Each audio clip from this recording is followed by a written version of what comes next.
another broadcast on YouTube. Please share and subscribe as we uh, make a diary, really, of the recovery of the United States of America. We had something similar happen here than what happened in Berlin when we had our White House takeover, and seeing things like threats made against our politicians and representatives to a point to where Nancy Pelosi's house was broken in and her husband was hit in the head with a hammer and almost killed by these radical conservatives. And that's what they are. They hide behind Scripture, which to me is one of the greatest sins ever. And if you notice, a lot of the rhetoric comes from these camps that are congregations of Trump supporters who are led in Jim Jones type fashion by great orators, great speakers, and people who provide enough motive that we need to take a look at some of the campaign contributions that come from places that we've never had to look before. And I hate to say that, but when you take a look around at a lot of the churches in the United States of America, which make up a solid 30% of our voting population, they are being told things like that they should vote conservative and they should donate tithes, which concerns me greatly when you start to take a look at what's been happening in the Bible Belt, especially down south where my friend and yours, Mississippi, Benny Thompson, has taken charge, filing a lawsuit against the Ku Klux Klan, and is starting to see some verdicts come back of guilty. I was lucky enough to have foreseen a lot of these issues, even so far back as 2010, 2009, when I started talking about seeing something similar to the early 1930s Berlin movement in the United States, and shared a lot of my thoughts with officers like Brad Swank, Steve Durian, and Doug Pettimore, Amber Durian, and many more at the University of Dayton, a Catholic institution fertilizing all the young minds for the future, especially at law. I have reached out to them on a great number of concerns that I have, including the fact that when I first brought up some of these Ku Klux Klan activities and some of the outlandish actions made by politicians, not only locally, but also great business influencers in the oil business, dating all the way back to the mid-50s, that include racketeering, that include homicide, that include many, many crimes involved in the, all you can really call it, the takeover of our fuel in the United States of America from about 1960 up to today, where we've seen things like Rockefeller, who benefited greatly from the infrastructure of the roads, byways, and highways in the United States of America, and took closer looks at things like they were happening here in Ohio under then Governor Dusty Rhodes, involving the interstate exchanges, some of the purchases of properties by people like George Hinkle of Lebanon Citizens National Bank, as they started to move forward in the investments into what would become the truck stops of America, the TNAs, the Duke and Duchesses, the racetracks, and even Cleveland Browns owner Mark Hazlett's Flying J pilots, which are seen throughout the United States all over the highways, and very familiar with our Teamsters and truck drivers out there as places to go to and spend a lot of money. And when you take into consideration the amount of money spent, not only in the Exxon Valdez oil camps, but the British Petroleum oil camps, you start to see the amazing amount of influence that people have, especially in the distribution of some of these manufactured oils, like we have here in Lebanon, Ohio, from Marathon, located out on 63 by the prison. Once I started taking a look into some of the things that could have caused this fiasco in Washington, D.C., where we almost lost the greatest government ever known, I started to take a look locally at some things, like 7th District Senator Steve Wilson, a Republican who has benefited greatly from some of the investments made by the George Hinkle, John McMahon teams of Lebanon Citizens National Bank through the 50s, 60s, and 70s. I did bring up the fact that I was told by a Warren County probation officer about a murder that happened here in town. I have many broadcasts with all the details of it, but he was taken not 50 feet away from the then Lebanon Citizens National Bank personnel in John McMahon, and a World War II or Korean tank that was placed over by the Veterans Section by our friend and our mayor here in town, Charlie Sanders. And I think it's disgraceful that the people who have got my message haven't reached out to people in the underground pipeline business and asked for them to come and to do a survey at minimal cost of some of the walkways in the area where the alleged victim of this racial homicide lays still to this day, allegedly out of Columbus, Ohio. And I have sent it to the FBI, I've sent it to missing persons, I've sent it to all the politicians. And you have to wonder when something will be done to bring some kind of closure and peace to that poor family that came up missing a loved one due to a hate crime, a cover-up, and just arrogance, really, in our politicians and in our churches and congregations, who I'm sure know as much as I do locally. Moving forward, we must take the time to make America stronger again. A slogan that was thrown out there, and I believe that there was some truth behind making America stronger again. I just think that they had the wrong game plan. I think to do it, we must unify and not divide. I think that part of that unification process is to create projects not only at schools but at churches, like book drives, to raise money and to make contributions to things like the research of medicines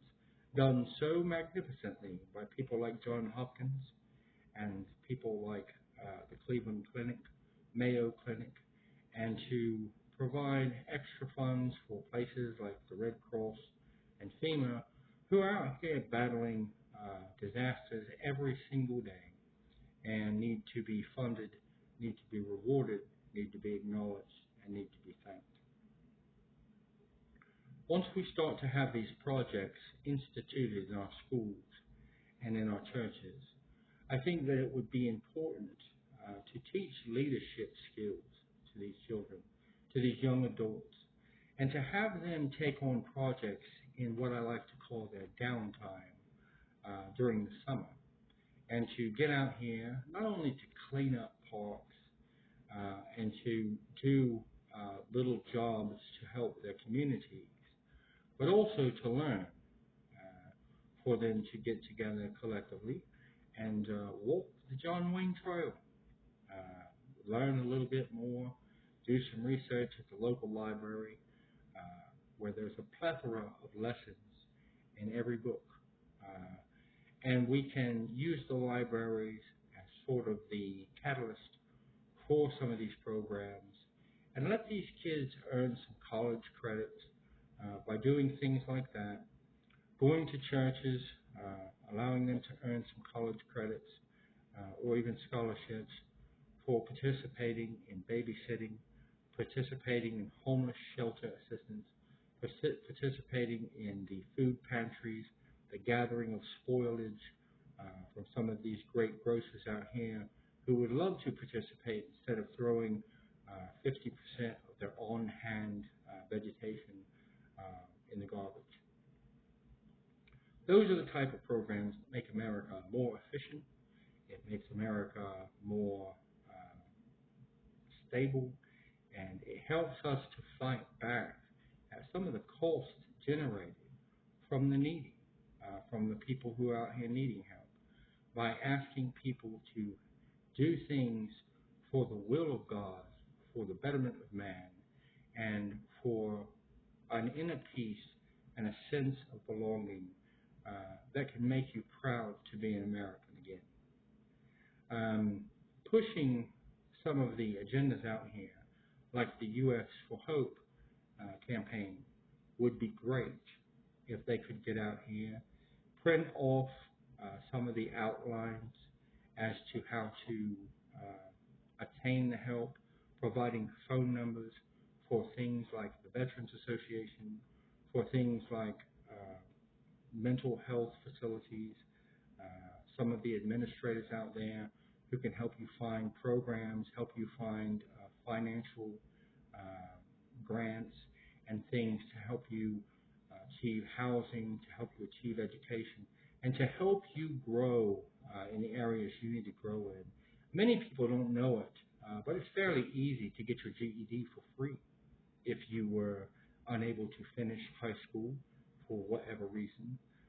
You can go get your GED for free and end up on the same playing field as the graduates when you go to be interviewed for jobs, so that you can sustain a healthy, happy lifestyle for your family and yourself, instead of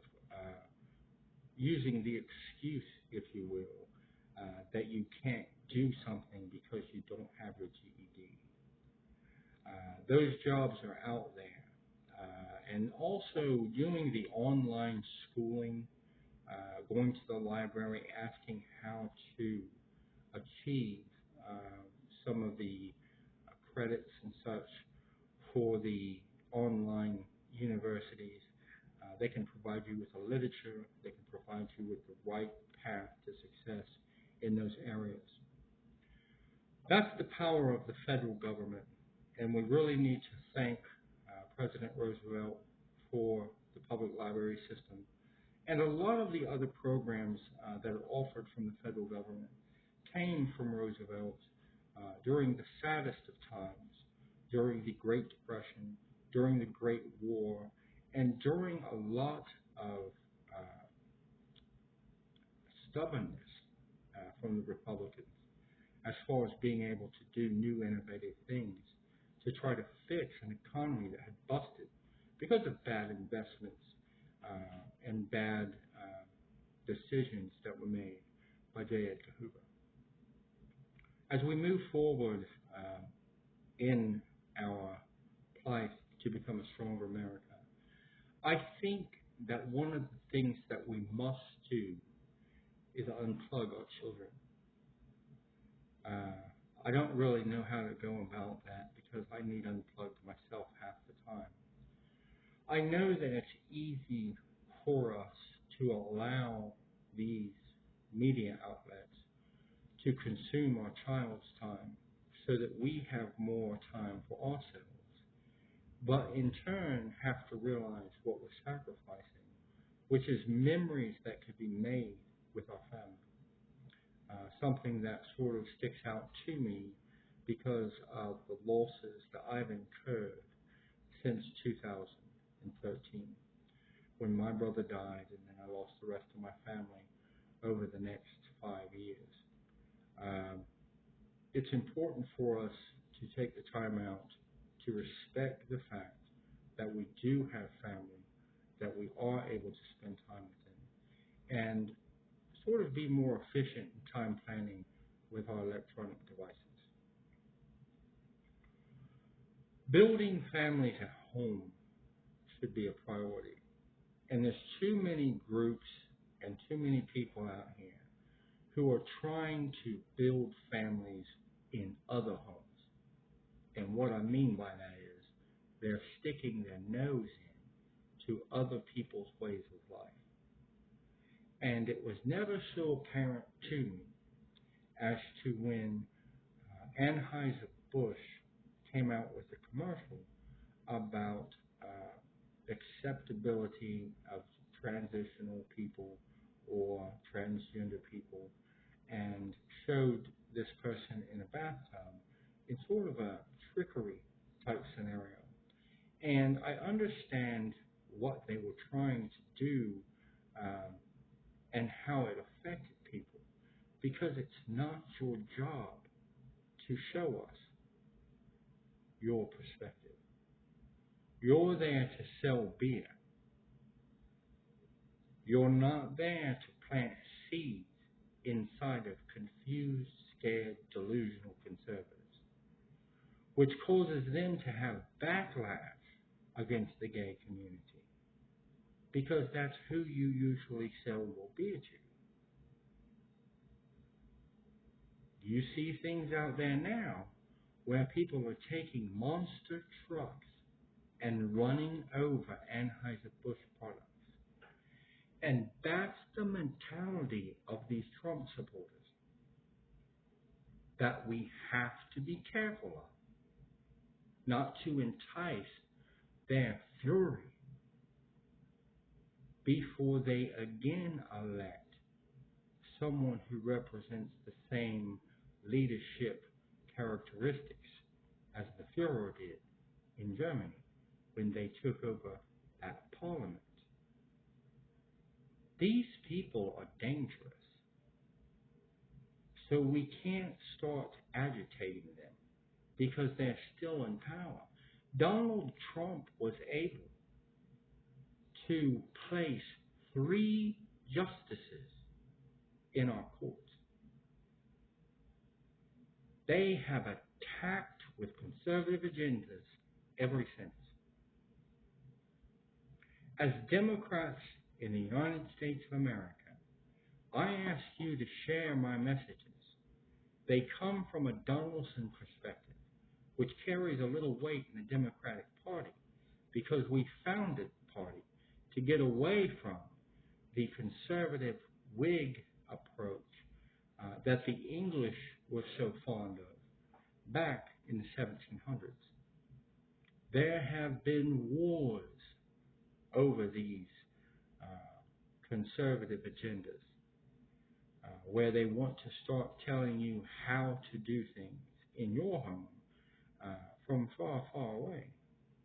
And they will start to divide and conquer, which is one of their favorite ways to go about life, is to teach about compartments, teach about colors, and teach about why there's only one way to do things, and that's their way. So, I have started to dissect or erode their value system where I can. And one of the ways I did it is called the Mothers of Mercy 3.2 proposal that I introduced to the Republican 7th District Senator Steve Wilson, as well as the 11th District Congressman Greg Lansman. And I hope that this bill can inch along amongst this conservative brigade that we have in Ohio,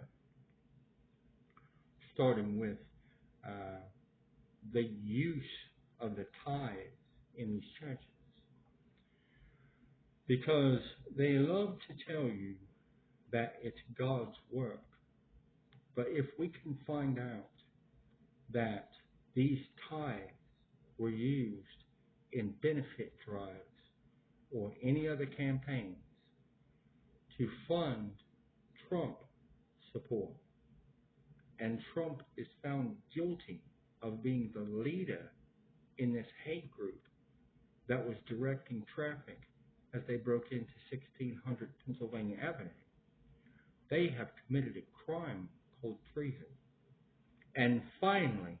we will be able to open up the books of people like Benny Hinn and see where this money is going and how it's being used to destroy America using God as a shield. When we take a look at some of the outrageous amounts of money that come into these congregations, including the ones that are popping up left and right in our communities. And I'll use one for example. I hate to do it, but Crossroads Church is purchasing property at the old Dayton Mall at the Sears building. I think they would be better off to open up a church in the inner city where people are struggling than business districts with high traffic volumes. I think that they would serve communities better by opening up soup kitchens instead of buying advertising signs. It's rude of me to say, but when you look at it, you have to look at it through the eyes of the Messiah, who would be trying to save people, not trying to recruit them. His actions while he was saving people would cause his message to carry the test of time, just like it has. We don't think about what he said on Galilee as much as we do the depiction in our head of Mary Magdalene having rocks thrown at her by these hypocrites, and Jesus looking at them in the eyes and telling them to stop. Let he who is without sin cast the first stone. And silence fell upon the crowd. That's what Jesus did, was he showed you his work. And that's what we're asking in the Mother of Mercy 3.2 Act for them to do, is show us where the monies are going to assist society in a way that is beneficial, in a way that would conduct business in God's eyes in a favorable light, instead of a way that's profitable for people down the road and people to be able to live higher standard lives from the tithes that come in, usually from people who can barely afford to pay them. Also, the missions from the Mothers of Mercy 3.2 Act that should be built along the border between South America and North America in the Mexican territory, instead of a wall going up, is a much more conducive plan for the betterment of the families who are suffering and seeking refuge. And I think it would be more representative of the United States of America to recruit some of these oil companies down in Texarkana and Dallas, and Jerry Jones's football teams, and some of the people who enjoyed the splendors of American life, to kick in some money in what I would call a benefit to detour the influx of illegal immigration, to build stronger immigrants and turn them back to Mexico so that they can spread their knowledge and they can contribute in the rebuilding and the focus of infrastructure and economy down in Latin America, and hopefully spurring the Mexican government to build their own missions and call them cities of hope, to disperse the overpopulated Mexico City issue and lightening the stress level on the United Nations, Red Cross, and FEMA as we start to efficiently battle the Dicadista effect in Mexico, as well as other Latin American countries, through education. There is a plan that was outlined by Microsoft in its battle to fight piracy in China, as well as a battle plan submitted called NAFTA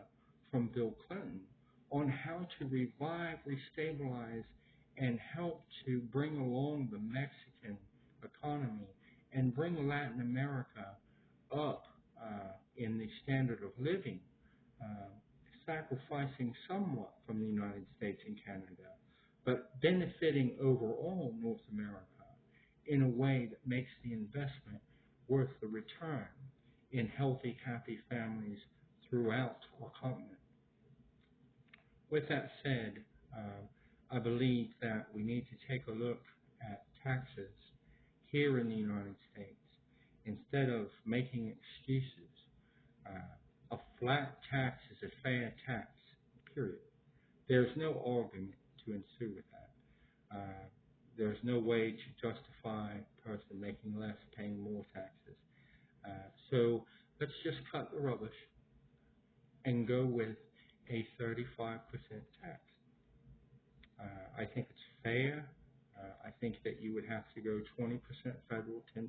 state, 5% local, uh, and then take either a 5 or 10% sales tax on the business end of it, put into a fund distributed by states to communities to help build the infrastructure so that we don't end up with some of the sewage and water line problems like they had in Detroit,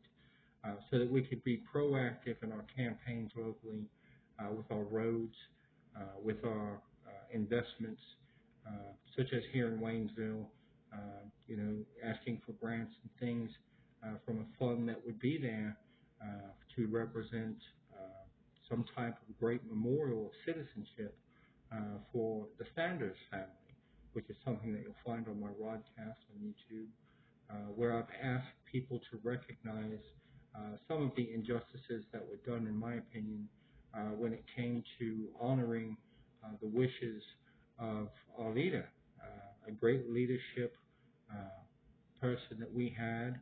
here in my community, in Charles Sanders, and supported by his wife, Carolyn, both of which taught me as a young child the importance of citizenship. If I could go back in time, I would have liked to have had a discussion with him about my family and how we tie into the Democratic Party, just like he and his family are proud Democrats. And to be able to have had those conversations with him would have meant a lot to me. But like I said in the beginning of this broadcast, we get caught up in life and we don't put our electronic gadgets down long enough to sit down and have civil conversations with people. And I thank God that Charlie and his wife every year, and sometimes multiple times a year, did things in the citizenship category, like recruit youths to travel with them to places like the World's Fair, to places like the theater, and taught people how to get out and spend quality time enjoying all the nuances that we have here in the United States that are not offered in some countries of the world. And I wish I would have been able to have discussed and got some of the ideas from him about how to approach some things that I had going on in my life and be able to ask for more support from communities who are not represented here locally that should be. And I'm going to leave that at that. I've had discussions about it, and we do need representation. We need people to stand up, and we need people to take leadership roles and to try to force issues, force the truth, and make sure that our children see it so our children learn from it. If you could support me in the 2024 Olympics, I have a great story of leadership, of a man, of a family, of sacrifice. Back in 1944, on Mother's Day weekend, a soldier who was a friend of my grandfather, Jack Donaldson, of Crab Orchard, Tennessee, he sent a letter asking how my mother was around her first birthday, talking about her first steps, and letting my family, my grandparents, know how much he wished that he could be here to enjoy family, enjoy Crab Orchard, enjoy America, as he was fighting as a soldier in World War II. At 19 years old, and after he mailed the letter back to Tennessee, he was killed and died at 19 years old, never seeing his 20th birthday. And his letter has lived for 80 years in our Donaldson family as of 2024. And I think it would be great to use that letter of his to my grandfather, of the great Donaldson family, and President Andrew Jackson, in a campaign to make people focus on the things that are right in America, the things that we can hang our hat on and be proud of in America, like the leadership that was displayed by him and other soldiers as they fought off these white supremacists who again have started to heckle from the woods and broke down the doors of Pennsylvania Avenue of the White House and embarrassed us in a hideous fashion. And as we begin to try to extinguish it before it gets to be the problem that it was in Europe back in 1944, when we can all remember the answer given by one of the great Democrats in history, as he said, and bear with me,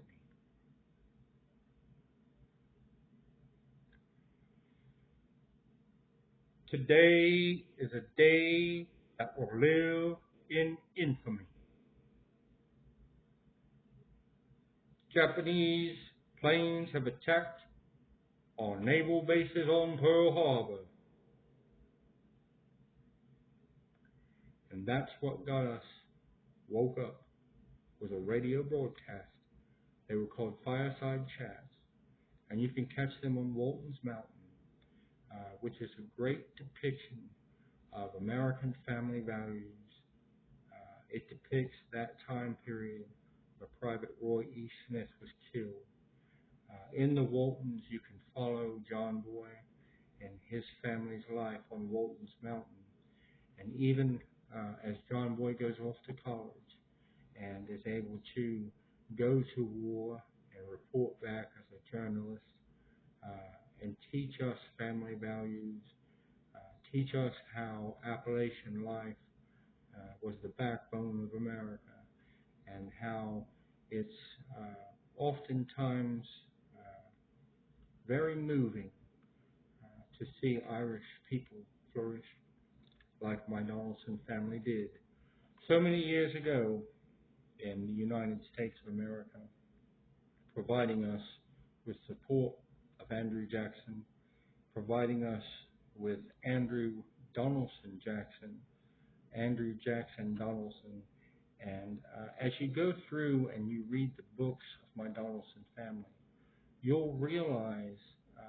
the sacrifices, the leadership, and most importantly, the vision had by that family, who provided the United States a great service in their women in an effort